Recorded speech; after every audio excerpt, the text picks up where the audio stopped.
L'agence a été créée il y a maintenant quelques années, de par, je dirais, la volonté du Conseil général, et après toute une démarche qui avait mobilisé les acteurs économiques du territoire. Pourquoi avoir créé une agence? La raison est simple, on est ici au cœur du Val-de-Marne, mais une partie du territoire importante du Val-de-Marne.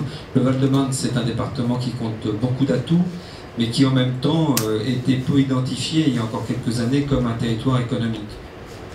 Ça, c'est la première raison qui nous a conduit à créer cette agence. Et la deuxième on a je dirais, ressenti la nécessité de mobiliser l'ensemble des acteurs économiques, du monde de la recherche, du monde universitaire pour, je dirais, travailler ensemble au devenir de ce territoire. Et l'agence en est l'illustration parfaite, puisque au sein du Conseil d'orientation et de surveillance, on retrouve d'abord une majorité de chefs d'entreprise, ce qui me paraît important, et puis on retrouve également le monde universitaire, le monde de la recherche.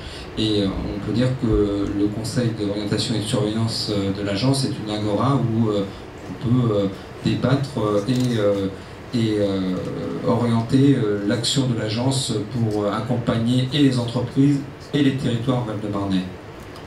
On peut faire peut-être un petit bilan déjà de ce que vous avez mis en œuvre. Je sais que les journalistes aiment bien les chiffres, excusez-moi. Oui, alors je vais rappeler les missions, parce que vous m'avez posé la question des missions. Alors très rapidement, parce que en gros il y a cinq missions sur lesquelles a été positionnée l'agence. La première, bien évidemment, c'est la promotion du territoire, mais ça relève de ce que je viens de dire, la nécessité de faire valoir, de révéler les atouts de ce territoire et de faire qu'il puisse renforcer son attractivité. La deuxième, bien évidemment, mais ça c'est, je dirais, sur toute agence, c'est tout ce qui concerne la prospection, aller chercher les entreprises. En particulier, nous avons accès à la recherche et l'implantation d'entreprises étrangères, y compris, nous nous sommes donné des outils pour accueillir et accompagner ces entreprises dans leur implantation. Le centre de négocios qui accueille spécifiquement des entreprises espagnoles, et Orly International qui accompagne, accueille, met à disposition des locaux pour toute entreprise. L'accompagnement des entreprises implantées sur le territoire, ce qui me paraît essentiel, parce que bien évidemment accueillir des entreprises qui viennent de l'extérieur c'est très bien, mais pouvoir conserver ces entreprises, son tissu économique, c'est aussi essentiel. Le tissu économique du Val-de-Marne est formé essentiellement de PME. 95% de nos entreprises sont des TPE, des PME. Pouvoir les accompagner dans toute leur évolution, en particulier en termes d'immobilier d'entreprise. On sait qu'une PME, lorsqu'elle gagne un marché, lorsqu'elle a besoin de pouvoir s'agrandir, il faut répondre immédiatement à sa demande, parce que de toute manière, ce qui est en jeu pour elle, c'est sa commande, son marché. Donc si on ne répond pas, va là où elle trouve l'immobilier nécessaire à son activité. C'est la raison pour laquelle on a créé en particulier la plateforme immobilière. Vous avez en démonstration sur les ordinateurs à l'entrée. Et puis on a souhaité également pouvoir positionner l'agence sur toutes les questions liées à l'innovation. On est sur un territoire qui a un potentiel de recherche tout à fait exceptionnel. On est, je dirais, au cœur de ce qu'on appelle le cône sud de la recherche. En particulier, on a sur ce territoire non seulement des grands centres de recherche, mais aussi des grandes écoles, des établissements hospitaliers de renommée internationale, spécialisés tels que l'Institut Gustave Roussy ou tels que le CHU de Henri Mondor, là où ont lieu les premières greffes du visage pour Henri Mondor.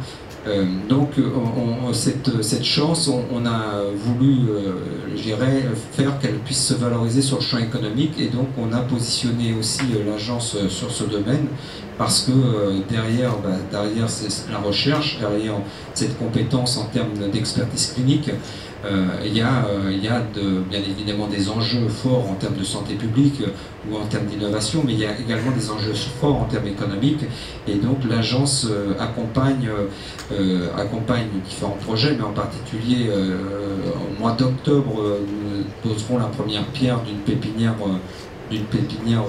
dédiée aux biotechnologies qui s'inscrit dans projet plus vaste qui est un projet qui s'appelle Campus Cancer, qui à terme développera 150 mètres carrés d'immobilier d'entreprises innovantes. Il y a d'autres projets tels que le pôle d'allongement de la vie autour de Charlevoix et des projets également en dehors de la santé. Il y a le matériopôle, il y a le nutripôle. On voit qu'il y a beaucoup de projets dans ce département qui s'appuient sur une vraie réalité en termes de potentiel de recherche et de formation.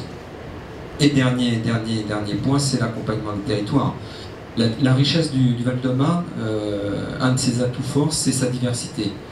On a une diversité urbaine. Le Val-de-Marne, c'est le seul département de la petite couronne à avoir encore une zone rurale avec, alors c'est peut-être anecdotique, on a encore 64 exploitations agricoles dans le Val-de-Marne. Mais on tient à cette diversité, une diversité de paysages, une diversité urbaine avec une ville dense, telle qu'on l'a au plus près de Paris, et puis des villages comme Mandres-les-Roses. Et une diversité économique également, j'ai parlé des petites et moyennes entreprises. On a aujourd'hui une économie qui évolue, en particulier une tertialisation importante autour des grands points de transport, avec l'arrivée de grands sièges sociaux. Je dis par exemple qu'aujourd'hui le Val-de-Marne va devenir le deuxième pôle financier francilien avec l'arrivée de sièges sociaux de banques et d'assurances.